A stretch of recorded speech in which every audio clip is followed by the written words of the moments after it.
नमस्कार विद्यार्थी मित्रांनो, मराठी नोकरी यूट्यूब चॅनलवर आपल्या सर्वांचं स्वागत आहे. तर मित्रांनो, आज आपण या व्हिडिओमध्ये पहा तलाठी भरती 2023 साठी महत्त्वाचे असणारे काही रिव्हिजन प्रश्न म्हणून आपण या व्हिडिओमध्ये घेणार आहोत. आणि हे जे प्रश्न घेण्यात आलेले आहेत हे तलाठी भरती 2019 मध्ये विचारण्यात आलेले इम्पॉर्टंट असणारे प्रश्न होते. मित्रांनो, यामध्ये पहा आपण काय केलेलं आहे की जे 2019 ला भरतीमध्ये विचारण्यात आलेले काही करंट अफेअर्सचे क्वेश्चन होते त्याला रिप्लेस करून जशास तसे बाकीचे प्रश्न घेतलेले आहेत. म्हणजे 2019 ला रिप्लेस केला आपण 2023 च्या करंट अफेअर्सने. आणि हा आपला व्हिडिओ भाग 2 आहे. म्हणजे 2019 ला घेण्यात आलेली प्रश्नपत्रिका ही आपली दुसरी आहे. मित्रांनो, आपल्याला या व्हिडिओची जर पीडीएफ डाउनलोड करायची असेल तर पहा, मराठी नोकरी या नावाने आपलं एक टेलिग्राम चॅनल आहे. त्याची लिंक मी तुम्हाला डिस्क्रिप्शनमध्ये दिली आहे. त्या ठिकाणी जाऊन आपण चॅनलला जॉईन करायचं आहे. म्हणजे तुम्हाला प्रत्येक व्हिडिओची पीडीएफ जी आहे ही फ्रीमध्ये मिळून जाईल. सोबतच मित्रांनो, हे जे व्हिडिओ प्रश्न आहेत हे सर्व प्रश्न इम्पॉर्टंट आहेत आणि नेहमी विचारले जाणारे प्रश्न आहेत. त्यामुळे आपल्या चॅनलला लगेच सबस्क्राईब करून ठेवा. म्हणजे तुम्हाला डेली याच पद्धतीचे व्हिडिओ जे आहेत हे पाहायला मिळणार आहेत. जवळपास आपण 30 दिवसामध्ये 36 व्हिडिओ जे आहेत हे टोटलपणे तलाठी भरती 2019 च्या प्रश्नावरती कव्हर करणार आहोत. आणि सोबतच पहा, वनरक्षक भरतीसाठी सुद्धा आपण एक व्हिडिओ सिरीज सुरू केली आहे. त्याचीही लिंक मी तुम्हाला डिस्क्रिप्शनमध्ये देत आहे. चला तर व्हिडिओला सुरुवात करूया. तर पहा, आपला प्रश्न पहिला आहे, पर्यावरण संस्थेमध्ये खालीलपैकी कोणाचा समावेश होतो? पहा मित्रांनो, प्रश्नाचं जर उत्तर येत असेल तर 3 ते 5 सेकंदामध्ये आपण प्रत्येक प्रश्नाचं उत्तर हे कमेंट करून द्यायचं आहे. पहा, या ठिकाणी आपल्याला पर्यावरणावर आधारित प्रश्न विचारलेला आहे. पर्यावरण संस्थेमध्ये खालीलपैकी कोणाचा समावेश होतो? तर या प्रश्नाचं उत्तर होईल पर्याय क्रमांक 3, सजीव आणि निर्जीव या दोघांचाही समावेश होतो पहा पर्यावरण संस्थेमध्ये. या ठिकाणी आपल्याला पहिलं ऑप्शन दिलं आहे फक्त सजीव, दुसरं दिलं आहे फक्त निर्जीव. लक्षात ठेवा, तर हे दोन्हीही आन्सर नाहीत आणि आन्सर आहे सजीव आणि निर्जीव अशा दोघांचाही समावेश जो आहे हा पर्यावरण संस्थेमध्ये होतो. पर्याय क्रमांक 3 आपलं या प्रश्नाचं योग्य उत्तर होईल. यानंतरचा प्रश्न आहे, ग्रामसभेचे सदस्यत्व प्राप्त होण्यासाठी नागरिकाचे किमान वय किती असावे लागते? पहा, ग्रामसभा जी आहे म्हणजे गावातील जी पंचायत लढवायची असेल आणि त्याचं जर सदस्य व्हायचं असेल तर कमीत कमी वय उमेदवाराचं किती असलं गरजेचं आहे? या प्रश्नाचं उत्तर होईल पर्याय क्रमांक 1, तर कमीत कमी 18 वर्ष वय जे आहे हे असणं गरजेचं आहे. म्हणजे त्याच वेळेस जो एखादा उमेदवार असेल तो पंचायत म्हणजे जी ग्रामसभा आहे किंवा ग्रामपंचायत आहे त्यासाठी निवडणुकीला उभा राहू शकतो आणि त्याचं सदस्यत्व प्राप्त करू शकतो. तसेच पहा, मतदान मिळवण्यासाठी सुद्धा कमीत कमी वयाची अट आहे 18 वर्ष. पर्याय क्रमांक 1 आपलं योग्य उत्तर होईल. यानंतरचा प्रश्न आहे पहा, महाराष्ट्र राज्याची स्थापना खालीलपैकी कोणत्या वर्षी झालेली आहे? पहा, महाराष्ट्र राज्याची स्थापना. मित्रांनो, हा प्रश्न आपल्याला पहा 3 वर्ष विचारण्यात आला होता तलाठी भरतीसाठी. एक वेळा हा प्रश्न आपल्याला विचारला होता पहा पोलीस भरतीसाठी आणि अजून 1-2 परीक्षेला हा प्रश्न विचारण्यात आला होता. महाराष्ट्र राज्याची स्थापना कधी झाली किंवा कोणत्या वर्षी झाली? तर या प्रश्नाचं उत्तर होईल पर्याय क्रमांक 3, 1960 या दिवशी महाराष्ट्राची स्थापना झालेली आहे महाराष्ट्र राज्याची. पूर्ण जर आपल्याला डेट विचारली तर 1 मे 1960 या दिवशी झालेली आहे आणि म्हणूनच आपण 1 मे 1960 किंवा 1 मे हा जो दिवस आहे हा महाराष्ट्र दिन म्हणून साजरा करतो. पहा, दिनविशेषसाठी सुद्धा महत्त्वाचा प्रश्न आहे. महाराष्ट्र दिन कधी साजरा केला जातो? तर 1 मे या दिवशी महाराष्ट्र दिन हा जो आहे हा साजरा केला जातो. यावर आपल्याला अजून एक प्रश्न विचारला जातो की स्वतंत्र झाल्या झाल्या महाराष्ट्र राज्याचे मुख्यमंत्री कोण होते? लक्षात ठेवा, ज्यावेळी 1960 ला महाराष्ट्र जो आहे हा वेगळा झाला किंवा एक प्रकारे आपण म्हणू शकतो त्याची स्थापना झाली, तर स्थापना झाल्या झाल्या महाराष्ट्राचे मुख्यमंत्री कोण होते? म्हणजेच महाराष्ट्र राज्याचे पहिले मुख्यमंत्री यशवंतराव चव्हाण. पहा, यशवंतराव चव्हाण हे जे आहेत हे महाराष्ट्र राज्याचे पहिले आपले मुख्यमंत्री होते. स्थापना कधी आहे? 1960 या वर्षाची. पर्याय क्रमांक 3 आपले योग्य आन्सर होईल. यानंतरचा प्रश्न आहे पहा, ध्वनिदर्शक शब्दांची योग्य जोडी ओळखायची आहे. पहा, या ठिकाणी आपल्याला ध्वनिदर्शक म्हणजे आवाज कशांची तरी दिलेले आहेत तर त्याचा आपल्याला आवाजावरून ओळखायचा आहे की हा आवाज बरोबर आहे का? तर या प्रश्नाचं उत्तर होईल पहा पर्याय क्रमांक 4, तर तलवारींचा खणखणाट हे जे आहे हे योग्य असणार आहे. यामध्ये लक्षात ठेवा, विजांचा जो आहे विजांचा असतो कडकडाट, ढगांचा असतो गडगडाट. या ठिकाणी दोघातही अल्टरनेट करण्यात आलेला आहे. आणि बांगड्यांचा जो असतो तो असतो हा खळखळाट असं दिलेला असतं किंवा पाण्याचा देखील खळखळाट असतो. या ठिकाणी कलकलाट असं दिलेलं आहे. त्यामुळे 1, 2 आणि 3 हे तीनही चुकीचे ऑप्शन आहेत. आणि तलवारीचा कसा असतो पहा खणखणाट. तर हे पर्याय क्रमांक 4 या प्रश्नाचं अचूक उत्तर होईल. यानंतरचा प्रश्न आहे विमानांचा ताफा तसा माणसांचा डॅश. या ठिकाणी आपल्याला समूहदर्शक शब्द ओळखायचा आहे. पहा, एक समूहदर्शक म्हणजे घोळका नाही म्हणताना, पण जो समूह आहे संच टाईप, तर तो शब्द आपल्याला ओळखायचा आहे. तर पहा, विमानांचा समूह जो असतो त्याला म्हटलं जातं पहा ताफा. त्याच पद्धतीने माणसांचा जो समूह असतो त्याला काय म्हटलं जातं, तर त्याला म्हटलं जातं पहा पर्याय क्रमांक 4, तर जमाव असं म्हटलं जातं माणसांच्या समूहाला. पर्याय क्रमांक 4 आपलं या प्रश्नाचं योग्य आन्सर होईल. प्रश्न 6वा आहे मुंबईमध्ये म्हणजेच पहा बॉम्बेमध्ये 1885 साली भारतीय राष्ट्रीय काँग्रेसचे पहिले अधिवेशन खालीलपैकी कोणी आयोजित केले होते. सर्वात महत्वाचा प्रश्न आहे. राष्ट्रीय काँग्रेसवर आधार विचारलेला हा सर्वात इम्पॉर्टंट प्रश्न आहे. कारण हा प्रश्न आपल्याला यावरती 2 प्रश्न 3 प्रश्न हे नेहमी विचारले जातात अल्टरनेट करून. तर पहा, सर्वात पहिलं राष्ट्रीय काँग्रेसचं अधिवेशन कोणत्या वर्षी भरवण्यात आलं, तर 1885 साली पहिलं भरवण्यात आलेलं होतं. लक्षात ठेवा, कोणत्या ठिकाणी, मुंबई या ठिकाणी भरवण्यात आलेलं होतं. तिसरा प्रश्न आहे की ते अधिवेशन कोणी आयोजित केलं होतं, तर ते जे अधिवेशन आहे ते आयोजित केलं होतं पहा ॲलन ह्यूम. पर्याय क्रमांक 3 आपले योग्य उत्तर होईल. तर ॲलन ह्यूम यांनी हे आयोजित केलेलं होतं पहा राष्ट्रीय काँग्रेसचं पहिलं अधिवेशन, जे की 1885 मध्ये मुंबईमध्ये भरवण्यात आलं होतं. पर्याय क्रमांक 3 आपलं या प्रश्नाचं योग्य उत्तर होईल. यानंतरचा प्रश्न आहे पहा तोंडाला कुलूप लावणे या वाक्प्रचाराचा योग्य अर्थ काय होतो. पहा, तोंडाला कुलूप लावणे याचा अर्थ काय होईल. याचं योग्य उत्तर होईल पर्याय क्रमांक 1, तर काहीही न बोलणे त्यालाच म्हटलं जातं पहा पण तोंडाला कुलूप लावणे. लक्षात ठेवायचं, हा आपल्या दैनंदिन वापरातील एक वाक्प्रचार आहे. ज्यावेळी एखादं कोणी काही बोलत नसेल, शांत बसलेला असेल, त्यावेळेस आपण त्याला म्हणतो तोंडाला कुलूप लावलं का काय, तर त्याचाच अर्थ होतो पहा काहीही न बोलणे, काहीच न बोलणे. पर्याय क्रमांक 1 आपले योग्य आन्सर होईल. मित्रांनो, असे आपल्याला महत्त्वाचे वाक्प्रचार जर पाहायचे असतील तर त्याची लिंक मी तुम्हाला डिस्क्रिप्शनमध्ये दिलेली आहे.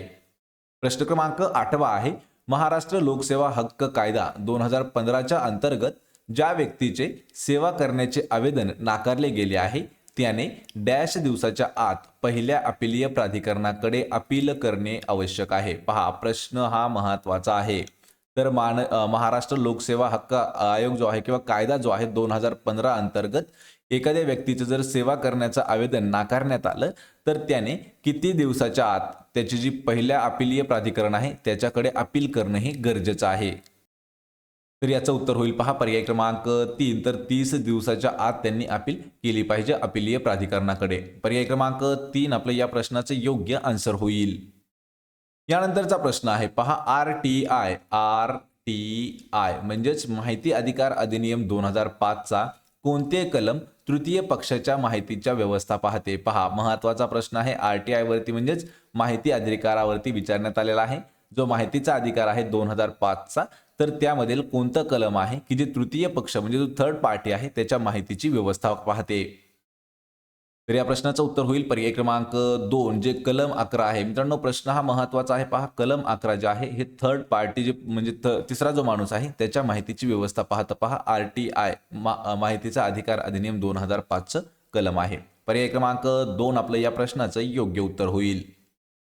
प्रश्न क्रमांक 10 आहे कोणत्या वर्षी राजपूत आणि अफगाण सेनेदरम्यान सामेलची लढाई लढण्यात आली होती. पहा, या ठिकाणी आपल्याला जे सेंट्रल गव्हर्नमेंटला प्रश्न विचारले जातात पहा मित्रांनो, त्यावरही आपल्याला 3 ते 4 प्रश्न हे नेहमी विचारण्यात येऊ शकतात. कारण यावर्षी तर पहा टीसीएस पॅटर्न आहे. टीसीएस पॅटर्न म्हणजे जो की सेंट्रल लेवलला चालतो त्या ठिकाणचेच प्रश्न आपल्याला विचारले जाऊ शकतात. त्यामध्ये पहा आपल्या राज्याच्या लढाया किंवा जे देशात घडलेलं आहे ते देखील आपल्याला महत्त्वाचं विचारलं जाऊ शकतं. या ठिकाणी विचारलं आहे की राजपूत आणि अफगाण सेना जी आहे यामध्ये एक सामेलची लढाई झाली होती, तर ती कोणत्या वर्षी लढली होती. आणि या प्रश्नाचं उत्तर होईल पर्याय क्रमांक 4, तर 1544 साली दोघांमध्ये लढाई झाली होती राजपूत आणि अफगाण सेना यांच्या दरम्यान. पर्याय क्रमांक 4 आपलं योग्य उत्तर होईल. यानंतरचा प्रश्न आहे DRDO द्वारे कोणत्या ठिकाणी मनुष्य सुवाह्य टँक रोधी मार्गदर्शित क्षेपणास्त्राची पहिली उड्डाण चाचणी करण्यात आली होती. पहा, प्रश्न हा महत्वाचा आहे हा देखील, कारण DRDO वरती हा प्रश्न विचारण्यात आलेला आहे. तर DRDO यांच्याद्वारे मनुष्य सुवाह्य टँक रोधी मार्गदर्शित क्षेपणास्त्र जे आहे त्याची पहिली उड्डाण कोणत्या ठिकाणी आयोजित केली होती, तर या प्रश्नाचं उत्तर होईल पहा पर्याय क्रमांक 2 अहमदनगर या ठिकाणी आयोजित करण्यात आलेली होती पहा पहिली उड्डाण चाचणी। आणि मित्रांनो हा जो प्रश्न आहे हा प्रश्न थोडासा आपल्याला चेंज झाल्यासारखा दिसून येईल। तर पहा या ठिकाणी सध्या नुकतंच अहमदनगर जे आहे त्याचं नाव बदलून त्या जिल्ह्याचं नाव त्याला नाव चेंज करण्याची मागणी आहे आणि त्याचा प्रस्तावही झालेला आहे। तर या ठिकाणी जर आपल्याला बाय चान्स असा प्रश्न विचारण्यात आला कोणताही अहमदनगरच्या रिलेटेड तर त्या ठिकाणी जर नवीन स्पर्धा परीक्षा असली तर त्यामध्ये अहिल्यादेवी नगर किंवा अहिल्यानगर असा उल्लेख येऊ शकतो, लक्षात ठेवा। त्यामुळे लक्षात ठेवायचे नाव बदललेले जिल्हे आहेत ते आपण 2-3 नाव बदललेले जिल्हे कोणते कोणते आहेत ते देखील आपण लगेच पाहून घेऊया। तर सर्वात पहिला जो जिल्हा आहे तो आहे औरंगाबाद। तर औरंगाबादचं नाव बदलून ठेवण्यात आले पहा छत्रपती संभाजीनगर। छत्रपती संभाजीनगर हे जे आहे हे औरंगाबादचं नाव ठेवण्यात आलं आहे। दुसरा जो जिल्हा आहे तो आहे उस्मानाबाद। तर उस्मानाबादचं नवीन नाव ठेवण्यात आलं आहे पहा धाराशिव। तर यावर अल्टरनेट प्रश्न अजून एक विचारला जातो की धाराशिव हे जे नाव आहे हे कोणत्या जिल्ह्याचं आहे, लक्षात ठेवा। उस्मानाबादचं जुनं नाव देखील धाराशिवच होतं, मधात उस्मानाबाद होतं आणि आता नवीन नाव देखील त्याचं धाराशिव आहे। तिसरा जो राज्यातील आपला जिल्हा आहे तो आहे पहा अहमदनगर। तर अहमदनगरचं नाव बदलण्याचं जे एक हे आहे प्रस्ताव आहे तो मान्य केलेला आहे। तर अहमदनगरचं नाव बदलून अहिल्यानगर किंवा अहिल्यादेवी नगर असं ठेवण्यात येणार आहे। पर्याय क्रमांक 2 आपलं या प्रश्नाचं उत्तर होईल अहमदनगर। यानंतरचा प्रश्न आहे 3 एप्रिल हा दिवस जागतिक जलचर दिन म्हणून साजरा करण्याची जी सुरुवात आहे ही कोणत्या वर्षापासून झालेली आहे पहा 3 एप्रिल, लक्षात ठेवा अजून एक दिवस वाढला आपल्यामध्ये दिनविशेषाचा। तर 3 एप्रिल हा जो दिवस आहे हा जागतिक जलचर दिन म्हणून साजरा केला जातो, पण तो कोणत्या वर्षापासून सुरू करण्यात आलेला आहे।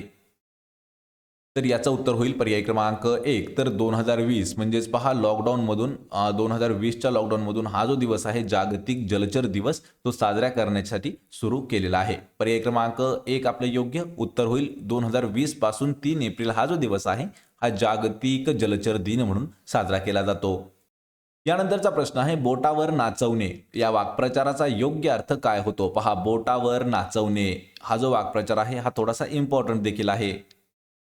तर या प्रश्नाचं उत्तर होईल पर्याय क्रमांक 2 तर स्वतःचे ऐकायला लावणे त्यालाच म्हणतो पहा आपण बोटावर नाचवणे। एखाद्याला आपण म्हणतो पहा की हा तुला बोटावर नाचवतो म्हणजे त्याचा अर्थ काय होतो की तो त्याचं स्वतःचं पूर्ण गोष्टी त्याला ऐकायला लावतो, म्हणजे त्याला म्हणतो पहा आपण बोटावरती नाचवणे स्वतःचे ऐकायला लावणे। प्रश्न क्रमांक 14 आहे डिस्प्रेस्ड क्लासेस मिशन याची स्थापना खालीलपैकी कोणी केलेली आहे। प्रश्न हा देखील महत्त्वाचा आहे पहा डिस्प्रेस्ड क्लासेस मिशनची स्थापना खालीलपैकी कोणी केली। तर या प्रश्नाचं उत्तर होईल पर्याय क्रमांक 1 तर वी रा शिंदे यांनी डिप्रेस्ड क्लासेस मिशनची स्थापना केलेली आहे। आणि वी रा शिंदे म्हणजेच पहा या ठिकाणी कधी कधी आपल्याला पूर्ण नाव विचारलं जातं विठ्ठल रामजी शिंदे हे त्यांचं पूर्ण नाव आहे पहा वी रा शिंदे यांचं। आणि मित्रांनो यावर जेवढ्या काही महत्त्वाच्या अशा संस्था आहेत आणि त्याचे जे संस्थापक आहेत त्यावरही आपण एक व्हिडिओ आज किंवा उद्या ह्या 2 दिवसात घेणार आहोत। तर त्यामुळे पहा तोही व्हिडिओ पाहून घ्या, त्याची लिंक मी तुम्हाला डिस्क्रिप्शनमध्ये देऊन टाकीन आज किंवा उद्या। जेवढ्या काही महत्त्वाच्या इतिहासातील संस्था आहेत त्यांचे संस्थापक देखील महत्त्वाचे आहेत, कारण यावरती आपल्याला 1-2 प्रश्न हे प्रत्येक परीक्षेमध्ये विचारले जातात। यानंतरचा प्रश्न आहे पहा जगातील एकूण युरेनियमच्या साठ्यापैकी खालीलपैकी कोणत्या देशाकडे 40% साठा उपलब्ध आहे। पहा 100% पैकी 40% जो वाटा आहे तो फक्त आणि फक्त एका देशाकडे आहे, तो पण कशाचा आहे पहा युरेनियमचा तो साठा आहे। तर तो कोणता देश आहे की त्याच्याकडे 40% साठा पूर्णपणे उपलब्ध आहे युरेनियमचा। तर याचं उत्तर होईल पर्याय क्रमांक 4 तर जो ऑस्ट्रेलिया देश आहे पहा ऑस्ट्रेलिया असा देश आहे की त्याच्याकडे युरेनियमच्या जगातील 100% पैकी 40% जो वाटा आहे हा फक्त आणि फक्त एकट्या ऑस्ट्रेलिया देशाकडे आहे। पर्याय क्रमांक 4 आपलं या प्रश्नाचं योग्य आन्सर होईल। प्रश्न क्रमांक 16 आहे 1822 मध्ये स्थापन झालेल्या बॉम्बे नेटिव्ह एज्युकेशन सोसायटी याचे संस्थापक खालीलपैकी कोण आहेत। पहा या ठिकाणी आपल्याला 2 प्रश्न तयार होतात। तर पहिला प्रश्न काय आहे की बॉम्बे नेटिव्ह एज्युकेशन सोसायटी जी आहे ही कोणत्या वर्षी स्थापन झाली। 1822 या वर्षी स्थापन झालेली आहे, लक्षात ठेवा। तर या ठिकाणी विचारले की 1822 मध्ये स्थापन होऊन त्याचे संस्थापक हे कोण होते। तर या प्रश्नाचं उत्तर होईल पर्याय क्रमांक 3 तर जगन्नाथ शंकर सेठ हे जे आहेत हे बॉम्बे नेटिव्ह एज्युकेशन सोसायटी याचे संस्थापक आहेत। पर्याय क्रमांक 3 आपले योग्य उत्तर होईल। यानंतरचा प्रश्न आहे 101वी घटना दुरुस्ती खालीलपैकी कशाशी संबंधित आहे? मित्रांनो पहा, प्रत्येक घटना दुरुस्ती कशाशी संबंधित आहे हा देखील महत्त्वाचा टॉपिक असतो, त्यामुळे हा प्रश्न लक्षात ठेवायचा आहे. 101वी जी घटना दुरुस्ती झाली तर ती खालीलपैकी कोणत्या घटकाशी संबंधित होती? याचं उत्तर होईल पर्याय क्रमांक 3 वस्तू व सेवा कर. पहा, म्हणजे टॅक्सशी संबंधित होती 101वी घटना दुरुस्ती. पर्याय क्रमांक 3 आपले योग्य उत्तर होईल. मित्रांनो, प्रत्येक प्रश्नाची आपल्याला उत्तर द्यायचं आहे कमेंट करून, आणि सोबतच आपल्याला जर या व्हिडिओची आणि प्रत्येक व्हिडिओची जर PDF पाहायची असेल तर पहा, लिंक दिलेली आहे मराठी नोकरी आपल्या टेलिग्राम चॅनलची. यानंतरचा प्रश्न आहे प्रश्न क्रमांक 18. महाराष्ट्रातील कोणत्या जिल्ह्यात भोगावती नदीवरती राधानगरी जलविद्युत प्रकल्प उभारलेला आहे? पहा, प्रश्न महत्त्वाचा आहे. या ठिकाणी आपल्याला 2 प्रश्न हे तयार होतात. तर खालीलपैकी कोणत्या जिल्ह्यामध्ये भोगावती नदीवरती राधानगरी जलविद्युत प्रकल्प आहे? आणि या प्रश्नाचं उत्तर काय होईल? तर पर्याय क्रमांक 3 कोल्हापूर या जिल्ह्यामध्ये. या ठिकाणी अजून एक प्रश्न विचारला जाऊ शकतो की राधानगरी जलविद्युत प्रकल्प कोणत्या नदीवरती उभारण्यात आलेला आहे? तर पहा, भोगावती किंवा भोगवती नदी जी आहे यावरती राधानगरी जलविद्युत प्रकल्प आहे आणि तो आहे कोल्हापूर या जिल्ह्यामध्ये. ऑप्शन क्रमांक 3 आपले योग्य उत्तर होईल. यानंतरचा प्रश्न आहे शांघाय कोऑपरेशन ऑर्गनायझेशनची 23वी शिखर परिषद कोणाच्या अध्यक्षतेखाली झाली आहे? किंवा प्रश्न महत्त्वाचा आहे, कोणाच्या अध्यक्षतेखाली म्हणजे कोणत्या देशाच्या अध्यक्षतेखाली झालेली आहे? लक्षात ठेवा, हा प्रश्न आपण घेतलेला आहे करंट अफेअर्स 2023 मधील. लक्षात ठेवा, शांघाय कोऑपरेशन ऑर्गनायझेशनची 23वी शिखर परिषद जी आहे ही कोणत्या देशाच्या अध्यक्षतेखाली झाली होती? आणि या प्रश्नाचं उत्तर होईल पर्याय क्रमांक 1 तर भारत या देशाच्या अध्यक्षतेखाली झाली होती. पहा, शांघाय कोऑपरेशन ऑर्गनायझेशनची 23वी शिखर परिषद. ऑप्शन क्रमांक 1 आपलं या प्रश्नाचं योग्य आन्सर होईल.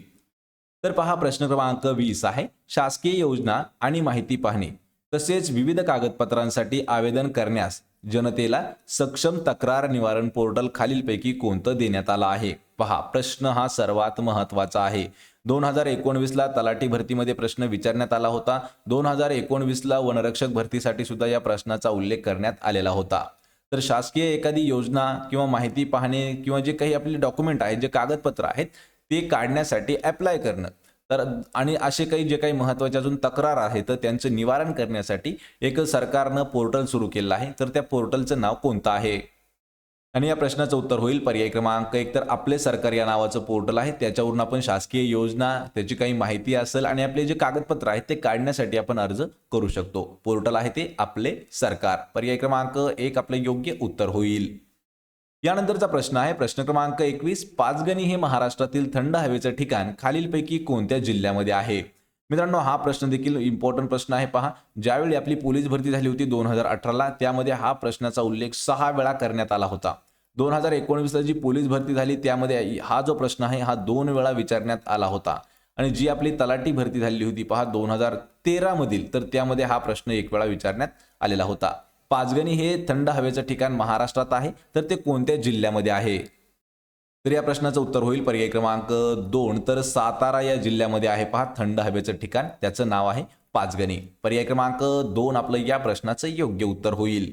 प्रश्न क्रमांक 22 आहे भालचंद्र नेमाडे यांना डॅश वर्षामध्ये त्यांच्या साहित्यामधील योगदानासाठी प्रतिष्ठित ज्ञानपीठ पुरस्कार प्राप्त झाला होता? पहा, प्रश्न महत्त्वाचा आहे. या ठिकाणी प्रश्न आहे की भालचंद्र नेमाडे यांना कोणत्या वर्षी ज्ञानपीठ पुरस्कार देण्यात आला होता? तर या ठिकाणी का दिला होता? तर त्यांचं जे साहित्यामधील त्यांनी दिलेलं जे योगदान आहे त्यासाठी त्यांना ज्ञानपीठ हा पुरस्कार देण्यात आला होता.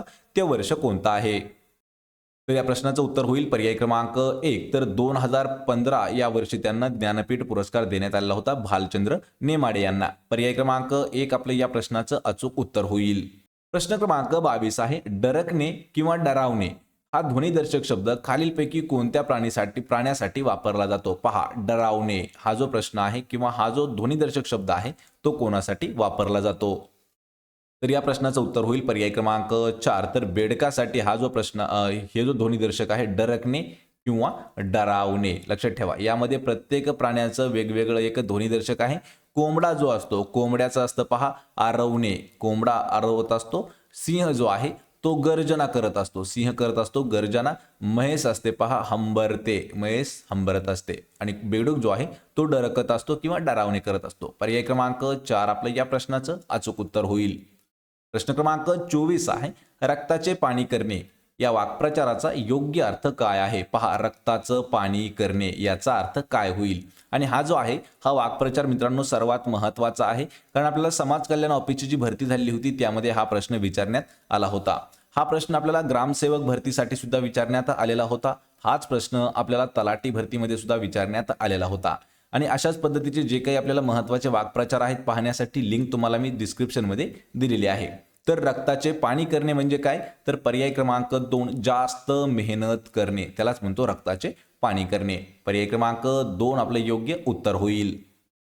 यानंतरचा प्रश्न आहे, खाली दिलेल्या शब्दाचा विरुद्धार्थी शब्द कोणता होईल? या ठिकाणी अबोल हा शब्द दिलेला आहे आणि याचा आपल्याला विरुद्धार्थी शब्द विचारला आहे. तर योग्य उत्तर असेल पर्याय क्रमांक 1. तर वाचाळ हा जो आहे हा अबोलचा विरुद्धार्थी शब्द आहे. यामध्ये पहा, अबोल म्हणजे कमी प्रमाणात बोलणारा किंवा म्हणजे न बोलता येणारा किंवा खूप कमी प्रमाणात बोलणारा, आणि वाचाळ म्हणजे खूप जास्त प्रमाणात बोलणारा. पर्याय क्रमांक 1 आपले योग्य उत्तर होईल. या व्हिडिओचा आपला शेवटचा प्रश्न आहे, प्रश्न क्रमांक 26. लोकसभेमध्ये अविश्वासाचा ठराव मांडण्यासाठी किती सदस्यांचा पाठिंबा असणे गरजेचे आहे किंवा आवश्यक आहे?